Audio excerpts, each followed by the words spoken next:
Bismillahirrahmanirrahim. Wa ma adaha, wa ma dan apa-apa, adaha selain daripada yang 6, ay as-sittati yaitu 6 rukun wudu, min af'alil wudu'i dari pekerjaan wudu, sunanun muakkadatun adalah sunnah yang dikukuhkan. Fadluha tentang keutamaannya, aitil kasunani yaitu tentang sunnah-sunnah yang dimaksud. Kasirun banyak, wasawabuha dan pahalanya, yakni pahala pekerjaan sunnah, ay jazauha yakni balasan atas ibadah sunnah, indallahi ta'ala di sisi Allah ta'ala, jazilun berlimpah, ay azimun yakni banyak. Wal mutahawinu dan orang yang menyepelekan biha dengannya, dengan pekerjaan sunnah, ay al mustahqiru yaitu orang yang meremehkan lis sunani terhadap pekerjaan sunnah, khasirun bakal jadi orang yang rugi.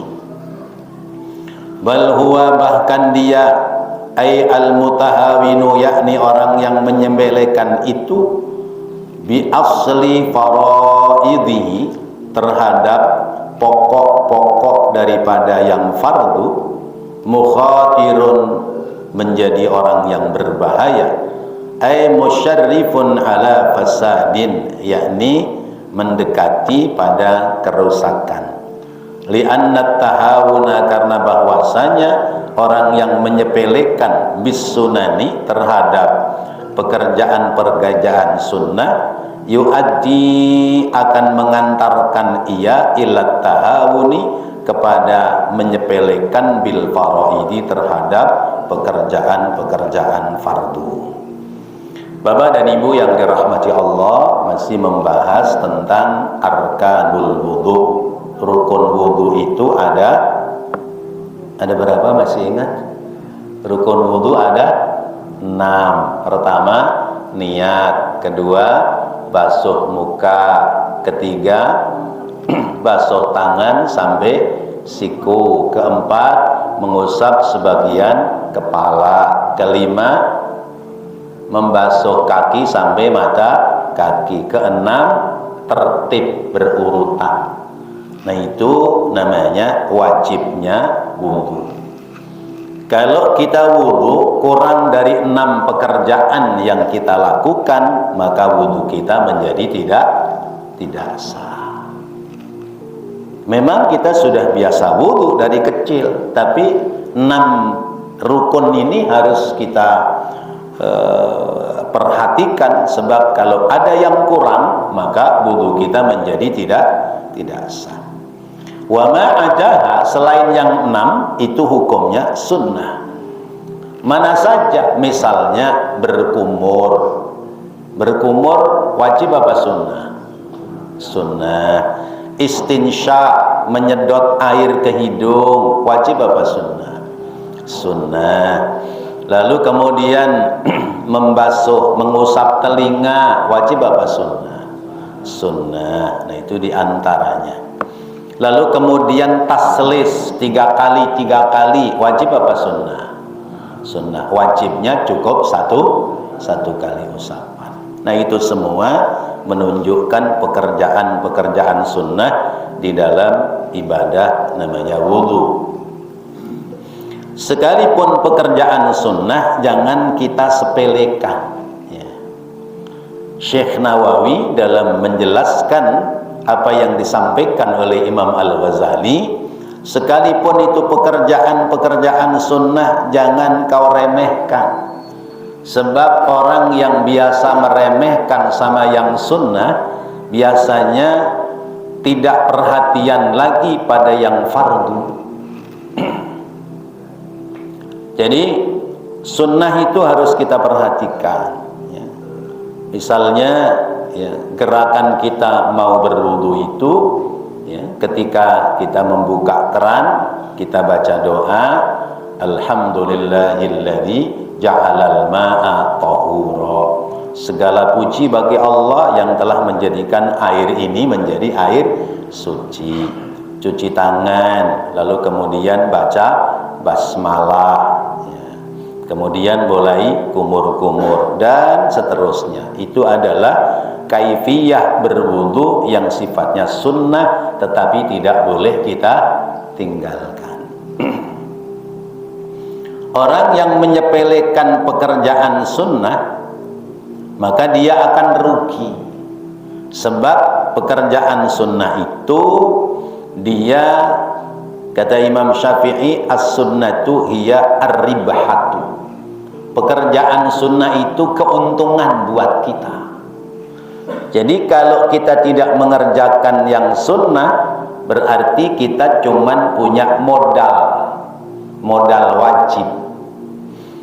Kalau modal wajib kita sah, kalau modal wajib kita tidak sah, dengan apa kita nambal modal wajib yang hilang kalau tidak dengan keuntungan pekerjaan ibadah sunnah? Maka jangan sepelekan pekerjaan sunnah. Dalam hal ibadah yang manapun, ada pekerjaan yang wajib, ada pekerjaan yang sunnah, harus kita sempurnakan. Karena orang yang membiasakan mengerjakan sunnah itu pertanda dia teliti dalam pekerjaan ibadah. Dan orang yang menyepelekan pekerjaan sunnah pertanda dia main-main dalam ibadah. Sunnah ini biarin aja, nggak usah dikerjain juga nggak apa-apa. Nanti terbiasa seperti itu. Seperti misalnya dalam sholat, sesudah takbiratul ihram kita baca doa iftitah. Iftitah fardu apa sunnah? Sunnah. Maka dalam sholat fardu ada doa iftitah, dalam sholat sunnah juga ada doa iftitah. Baca aja sama kita, ya. Kecuali memang kita terburu-buru ada keperluan lain, misalnya dalam sholat sunnah nggak pakai doa iftitah. Tapi kalau kita nggak mau kemana-mana, kita hidup di Palmerah, mau nginep di Palmerah, ya udah sholat sunnah juga tambahin aja doa iftitah. Coba lanjutannya. Sebab kalau orang mensepelekan sunnah itu nanti lama-lama menganggap enteng sama yang fardu. Fa innan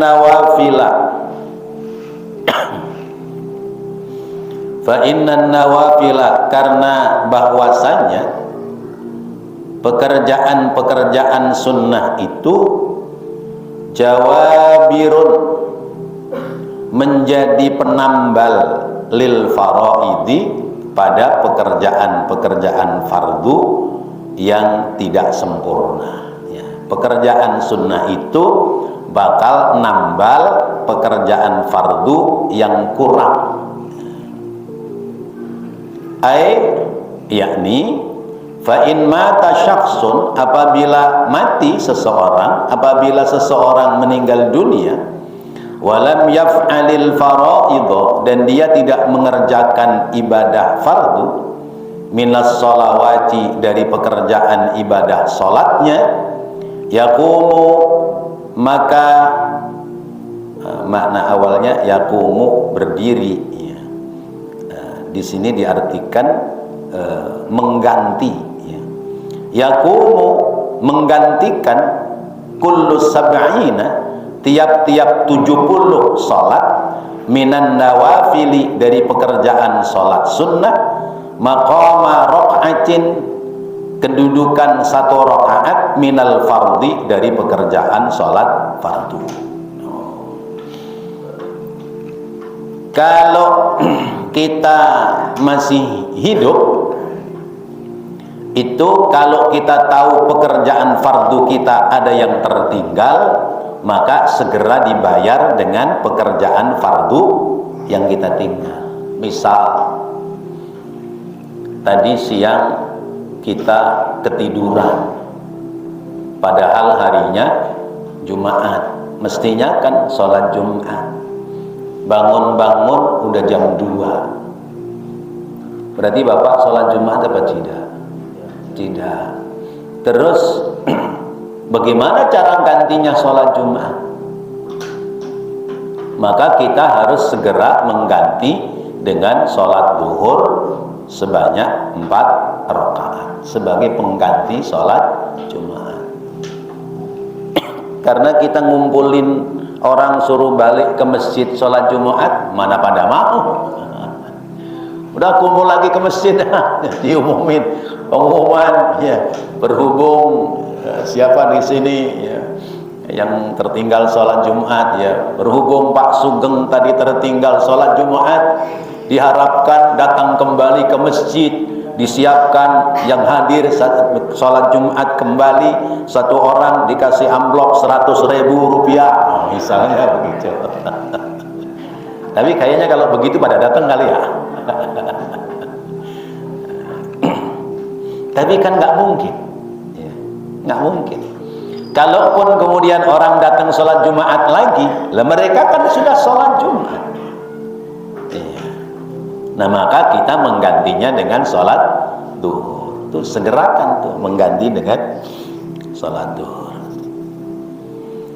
Nah misalnya subuh tadi kita kesiangan karena satu dan lain hal ya. Subuh kesiangan, bangun-bangun sudah 6:30. Sholat subuh apa enggak? Hah? Bangun 6:30 sholat subuh apa orang? Iya, sholat. Iya. Langsung ambil air wudu, lalu adzan, kemudian mau sholat sunnah dulu boleh, langsung iqomat boleh. Tapi adzannya nggak usah kenceng-kenceng. Ya karena orang nanti pada datang 6:30 adzan apa? Itu, apalagi di rumah sholatnya. Ya.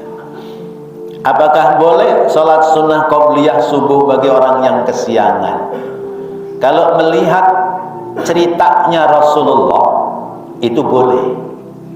Rasulullah itu sedang bepergian, lalu nginep di satu daerah. Sudah kira-kira jam 2 atau jam 3, kata Rasulullah ngomong sama Bilal, "Bilal, saya ngantuk, saya mau tidur ya. Kamu harus terjaga, jangan tidur supaya subuh kita tidak kesiangan." "Siap ya Rasulullah, insya Allah saya melek." Gitu. Ternyata Rasulullah tidur, sahabat Bilal juga molor, keprimen yes. Ya. Justru yang terbangun Rasulullah karena punggungnya tersengat panas matahari. Begitu bangun langsung nyolek Bilal, "Bilal, Bilal." Ya Rasulullah, astagfirullahaladzim, kita ketiduran juga ya Rasulullah." "Lah gimana kamu?" Rasulullah senyum aja, "Gimana kamu ini? Orang suruh terjaga jangan tidur malah tidur." Ya udah, ambil wudu, adzan. Ya, habis adzan sholat sunnah qobliyah subuh. Lalu kemudian Rasulullah sholat subuh dengan berjamaah. Niatnya adaan apa qadhaan? Qadhaan, udah kelewat ya. Kalau orang Jawa niatnya malah aneh, kawanan lillahi ta'ala. Sholli fardhu subhi raka'ataini kawanan lillahi ta'ala. Kawanan. Iya, kesiangan maksudnya. Jadi ada contoh dari Rasulullah, tapi Rasulullah kesiangan subuh sekali-sekalinya itu. Jadi apa yang terlewatkan dalam Rasulullah menjadi ilmu buat kita. Coba kalau Rasulullah nggak pernah kesiangan sholat subuh, kita kalau kesiangan ya udah bablas, nggak bakal qadha sholat subuh. Rasulullah pernah sholat asar 5 rakaat. Ya. Bukan Rasulullah mikirin nanti bensin bakal naik lagi, bukan. Tapi Rasulullah dilupakan oleh Allah supaya menjadi bagian dari ketentuan hukum.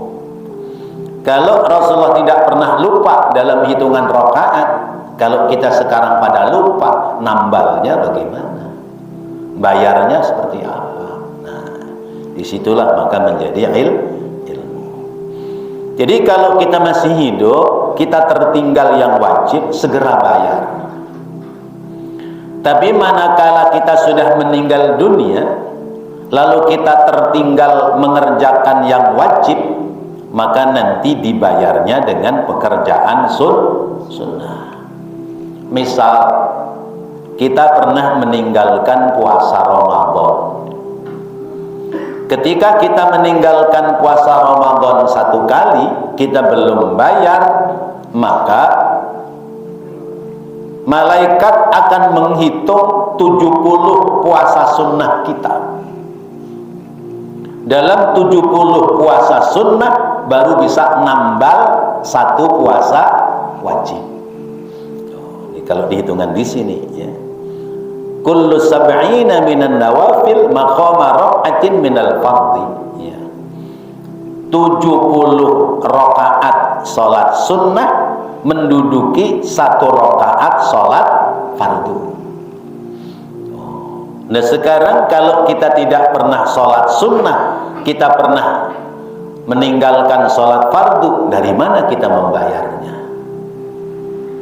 Seumpama kita meninggalkan puasa Ramadan, lalu kita belum pernah puasa, melakukan puasa-puasa sunnah, dari mana puasa Ramadan kita yang bakal kita bayar selama kita belum pernah melakukan puasa sunnah? Ya tinggal nunggu kerahiman Allah. Kalau Allah itu menempatkan maha rahimnya, ya kesalahan kita diampuni oleh Allah. Tapi kalau Allah tidak menempatkan maha rahimnya, berarti siap-siap kita masuk dalam neraka. Karena kata Rasulullah, man tarakas salata wahidan muta'ammidan kutibasmuhu ala babin nar.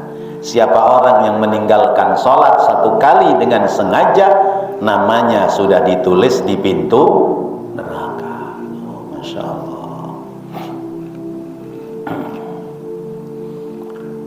Fa'in mata syakhsun walam yaf'alil fara'idha minas salawati yaqumu kullu sab'ina minan nawafili maqama rak'atin minal fardhi. Siapa yang meninggalkan salat fardu, maka akan dibayar dengan 70 kali salat sunnahnya, baru bisa membayar utang satu salat fardu. Wa kadzalika yaqumu kullu sab'ina riyalan, dan demikian pula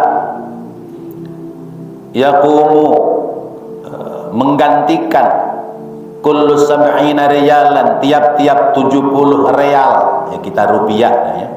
Kullu sab'ina rubiyatan ya, tiap-tiap 70 rupiah min shadaqati tatawwu'i, dari sedekah tatawwu', sedekah sunnah, maqama riyalin wahidin minaz zakati, menduduki kedudukan 1 real atau 1 rupiah dari ibadah zakat. Kita ini orang yang berkewajiban zakat, tapi kita tidak mengeluarkan zakat. Itu Rasulullah, Allah menyebutnya wailun lil musyrikina alladzina la yu'tuna zakah ya.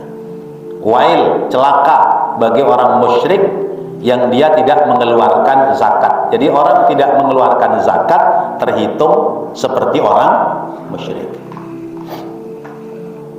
Nah kalau kita tidak mengeluarkan zakat, padahal kita orang yang berkewajiban zakat, besok di akhirat dihitung sedekah kita. Misalnya kewajiban zakat saya tahun ini harusnya sebut saja 1 juta. 1 juta dari kekayaan saya yang wajib saya keluarkan tahun ini, lalu kemudian saya tidak mengeluarkannya, maka dihitung sedekah saya. Berapa untuk menambal 1 juta yang harus saya bayar? Yaitu 70 kali. Berarti berapa? 70 juta. Kira-kira udah pernah belum kita sedekah sampai 70 juta? Ya, kayaknya belum dah. Orang kalau ngisi kotak amal juga paling banter 2.000 apa 5.000, masa udah sampai 70 juta. Ya. Ini kita bicara diri kita, bukan orang lain. Jadi misalnya saya berkewajiban mengeluarkan zakat 1 juta, saya tidak mengeluarkan zakatnya, lalu kemudian saya mati, saya meninggal dunia, besok di akhirat dikumpulin tuh harta sedekah saya. Kalau ada 70 juta, aman saya, ya, selamat saya dari dosa meninggalkan zakat. Tapi kalau kurang dari 70 juta, maka saya disiksa terlebih dahulu sebab saya menyia-nyiakan harta waktu di dunia saya tidak zakati. Sampai kapan? Sampai batas waktu yang ditentukan oleh Allah. Kalau sudah selesai baru dipindah ke surga.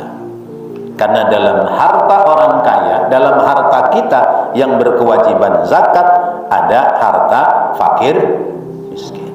Itu.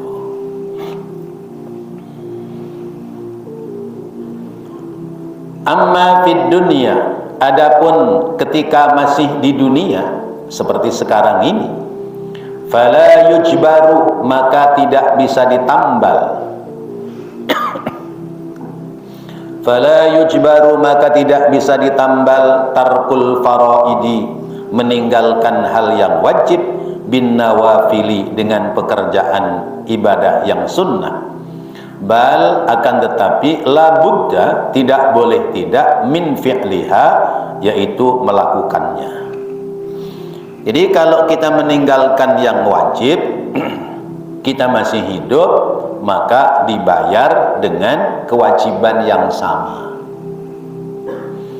Tapi kalau kita meninggalkan yang wajib lalu kita sudah meninggal dunia, maka nanti dihitung pekerjaan ibadah sunnah-sunnah yang pernah kita kerjakan. Kalau mencukupi, aman kita. Kalau enggak mencukupi, tetap kena sanksi dosa meninggalkan kewajiban. Wa ammal wudu'u, dan adapun wudu, fahuwa, maka dia wudu itu mukaffirun lis-saghairi. Wudu itu bisa menghapus dosa-dosa kecil. Fa illam yakun alaihi syai'un minas saghairi, fa illam yakun, maka apabila tidak ada alaihi, bagi seseorang, syai'un, sedikit pun, minas saghairi, dari dosa-dosa kecil, huttat minal kabairi, maka menjadi digugurkan dari dosa-dosa besar. Jadi wudu menghapus dosa. Sebab sabda Nabi bahwa berwudu itu ketika kita berkumur, maka keluar air dari mulut, keluar pula dosa kita sebab dosa dari mulut. Ketika kita membasuh muka, air dari muka itu berjatuhan, maka jatuh pula dosa-dosa kita dari muka. Ketika kita membasuh tangan, begitu pula berguguran dosa-dosa kita seiring dengan bergugurannya air dari tangan. Ketika kita mengusap kepala, seperti itu juga. Membasuh kaki, seperti itu juga. Jadi dosa-dosa kecil itu hapus lewat pekerjaan ibadah wudu. Berarti kalau kita sering wudu, sering hapus dosa-dosa kecil. Kalau kita nggak pernah wudu, dosa-dosa kecil berkumpul, yang kecil menjadi besar. La saghirata ma'al israri wala kabirata ma'al istighfar. Kata Nabi, nggak ada dosa kecil kalau dilakukan berulang-ulang. Lalu tidak ada amalan yang bisa menghapus. Tidak ada bacaan doa istighfar atas pekerjaan dosa kecilnya. Wala kabirata ma'al istighfar, enggak ada dosa besar kalau orang mau beristighfar. Enggak ada dosa kecil kalau dilakukan berulang-ulang, enggak ada dosa besar kalau orang mau beristighfar. Maka berarti besar kecil dosa yang kita perbuat harus selalu dihapus, dibersihkan supaya tidak lagi tersisa dosa dalam diri kita. Nah, kalau dosa kecil sudah nggak ada, kira-kira ada nggak dosa kecil kita? Banyak. Ini dosa yang hakullah ya, dosa yang dengan Allah ya, bukan dosa hakul adam ya. Dosa kaitan kita dengan Allah, bukan dosa kaitan dengan manusia. Sebab sekecil apapun dosa kaitannya dengan manusia tidak akan hapus lewat ibadah. Hapusnya kalau kita mau minta maaf. Nah, dosa kecil kepada Allah ya, mungkin dosa mata ya, mungkin dosa badan, mungkin dosa lisan ya. Nah, itu dosa-dosa kecil. Kalau dosa kecil kita nggak ada, maka yang dihapus lewat wudu adalah huttat minal kabair. Yang dihapus dosa-dosa besar. Alhamdulillah. Tadi kan dosa kecil itu ya, kalau begitu dosa wudu kan tidak tersisa. Maka ada istilah sunnah tajaddud wudu. Ada istilah sunnah tajaddud wudu. Bapak udah wudu maghrib ini ya, terus ngaji belum batal, ada nisa, bapak wudu lagi, itu namanya tajaddud wudu. Itu boleh ya. Tapi jangan semua begitu, ntar airnya cepat habis ya. Ya, airnya nanti listriknya bayarnya mahal. Tapi artinya boleh sunnah tajaddud wudu. Summal faraiduhuna, kemudian fardu-fardu yang dimaksudkan di sini bin nisbati, yaitu dinisbatkan, dikaitkan lil wudu'i, bagi orang yang berwudu, ijtinabul ma'asi, yaitu dengan meninggalkan, menjauhi perbuatan maksiat. Wadzalika, dan demikianlah, in kana, apabila ada, al muradu, yang dimaksud, bin nawafili, terhadap nawafil, terhadap sunnah-sunnah, sunanul wudu'i, yaitu sunnah-sunnah wudu, sara, maka jadilah makna qaulihi, arti dari perkataan sang pengarang, fa innan nawafila jawabirun lil faraidi, maka sesungguhnya pekerjaan-pekerjaan sunnah itu menambal kepada pekerjaan-pekerjaan yang wajib, menambal kekurangan dari pekerjaan wajib. Anna ityana sunanil wudu'i, karena bahwasanya menyempurnakan ya, melakukan sunnah-sunnah dalam berwudu, jabirun, menjadi penambal lil faraidi, bagi pekerjaan-pekerjaan wudu yang fardu, allati hiya, yang hal itu, tarkud dzunubi, yaitu meninggalkan dosa, al muta'alliqati, yang berkaitan bihuquqillahi ta'ala, terhadap hak-hak Allah ta'ala. Nah, tadi saya sampaikan, dosa yang hapus sebab ibadah adalah dosa terkait hak kita dengan Allah. Dosa yang hapus lewat wudu, maka dosa terkait dosa kita kepada Allah. Dosa yang hapus lewat ibadah salat, maka itu juga dosa terkait dosa kita kepada Allah. Dosa yang hapus lewat ibadah puasa adalah dosa kita terkait dengan Allah. Dosa yang hapus lewat ibadah haji juga dosa terkait dengan Allah. Jadi ibadah-ibadah ini ada penghapusannya masing-masing. Ya, ada yang lewat wudhu selesai, ada yang wudhu tidak bisa menghapus lewat sholat, ada yang lewat sholat selesai, ada yang lewat sholat nggak bisa hapus lewat puasa, sampai lewat ibadah haji. Nah, lalu bagaimana ketika pekerjaan dosa itu terkait dengan sesama manusia? Pekerjaan ibadah kita manapun tidak ada yang bisa menghapus dosa kita sesama manusia. Itulah beratnya berbuat dosa kepada sesama manusia.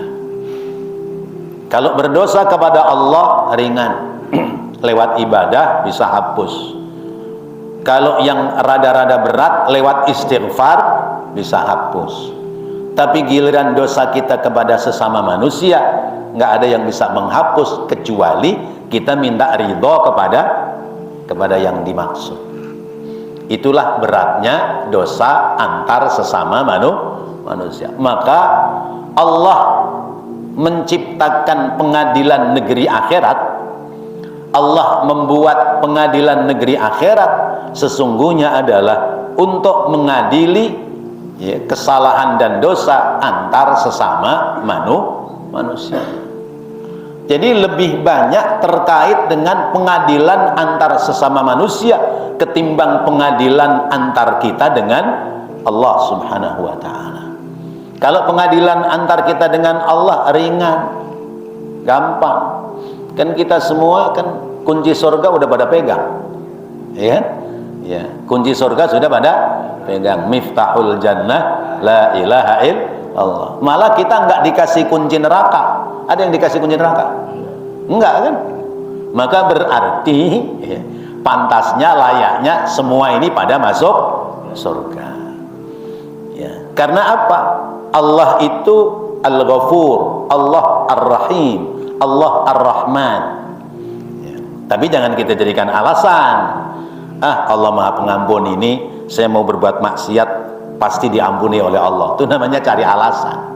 Kalau kita sudah terlanjur terpeleset lalu beristighfar, mohon ampun, yakin diampuni oleh Allah. Jangan kemudian cari alasan pasti bakal diampuni oleh Allah. Bukan begitu. Nah, sementara kunci surga kita sudah pegang, kunci neraka kita tidak pegang. Tentu harapan kita akan sampai ke dalam surga. Apa yang menghambat kita sampai ke surga? Ternyata adalah dosa antar sesama kita. Oh, Masya Allah. Makanya di Indonesia ya tiap tahun dibuatkan acara halal bihalal tuh supaya orang pada mau minta maaf satu dengan yang bima'na annaha mukaffiratun litilka dzunubi ziyadatan ala takfiril wudhu'i biduni sunanihi laha. Bima'na dengan artian bahwa annaha sunnah-sunnah wudhu itu mukaffiratun menjadi penghapus litilka dzunubi atas dosa-dosa itu ziyadatan sebagai tambahan ala takfiril wudhu'i atas penghapusan dosa lewat wudhu biduni sunanihi laha selain daripada pekerjaan-pekerjaan sunnahnya laha atas dosa-dosa yang telah diperbuat. Wa ammal kabairu dan adapun dosa-dosa besar fala yukaffiruha maka tidaklah dapat dihapus dosa besar itu illa taubatu kecuali bertaubat awil hajjul mabruru atau lewat ibadah haji yang mabrur. Jadi dosa besar tidak hapus lewat ibadah, tapi dosa besar akan hapus lewat taubat. Lewat taubat yang belum berkesempatan melaksanakan ibadah haji. dosa besar akan hapus lewat ibadah haji yang mabrur bagi yang sudah berkesempatan melaksanakan ibadah haji. Kalau landasannya harus lewat ibadah haji yang mabrur, maka berarti yang belum ibadah haji bisa hapus nggak dosanya? Nggak bisa. Kalau landasannya harus ibadah haji yang mabrur, maka Rasulullah memberikan kelonggaran. Kelonggarannya apa? Yaitu sholatul jum'ati, ya, hijjul fuqara. Sholat Jumat itu ibadah hajinya orang yang belum berangkat, belum mampu berangkat ibadah haji. Kalau begitu udah haji semua belum nih bapak-bapak? Udah. Tadi sholat Jumat enggak? Ibadah haji berarti, ya. 1 bulan bisa 4 kali, bisa 5 kali ibadah haji. Subhanallah. Mak bagaimana? Ada pekerjaan lain yang mendapati pahala sama dengan ibadah haji. Misalnya dari sholat subuh, zikir subuh sampai syuruk, lalu ditutup dengan sholat sunnah isyraq, pahalanya sama dengan ibadah haji dan umroh. Jadi masih ada jalan lain, gak usah ngiri Bu. Kalau ngiri pingin ya berarti mulai Jumat depan ibu pada berangkat sholat Jumat. Ya paksain Pak Ketua suruh bikinin fasilitas. Masya Allah. Dikit lagi. Wa kadzalika dzunubu al-muta'alliqatu. Demikian pula dosa-dosa yang terkait bihuquqil adamiyina, dengan hak-hak antar sesama manusia. Fala budda minat taubati, maka tidak bisa dari bertaubat, ya. Wa illa, dan apabila tidak, fala budda, maka tidak boleh tidak dari bertaubat. Wa illa, dan apabila tidak, fal qisasu alaihi, maka berlaku hukum qisas atasnya. Illam yajid fadlan minallahi ta'ala, apabila tidak mendapatkan karunia dari Allah Ta'ala. Jadi dosa antara sesama manusia itu kita harus datang dan minta maaf. Kalau misalnya dosanya itu saya memukul dia terasa sakit, maka tidak ada jalan lain, ampunannya harus membalas memukul, maka balaslah memukul. Daripada nanti yang memukul adalah malaikat, biarin dibalas dipukul di dunia. Tapi kalau orang itu memaafkan, maka berarti ada fadlan minallah, ada karunia yang telah diberikan oleh Allah Subhanahu wa ta'ala. Maka intinya kalau kita salah, mau dimaafin kayak enggak dimaafin kayak, yang penting datang minta maaf, selesai. Wallahu a'lam bissawab. Mudah-mudahan apa yang kita dapati pelajaran malam hari ini menjadi ilmu yang bermanfaat. Amin ya Allah ya rabbal alamin. Rabbana taqabbal minna innaka antas samiul alim wa tub alaina innaka antat tawwabur rahim. Rabbighfir warham wa anta khairur rahimin. Wa sallallahu ala sayyidina Muhammad wa ala alihi wa sahbihi wasallam. Alhamdulillahi rabbil alamin. Mohon maaf lagi kurang bagus, kena demam dari hari Selasa, ya. Makanya Selasa subuh masih kemari, ya. Rabu, Kamis, Kamis, Jumat udah, ya. Ini udah mulai, ya, bangkit, ya. Rabu masih ya pagi, ya. Baik, assalamualaikum warahmatullahi wabarakatuh.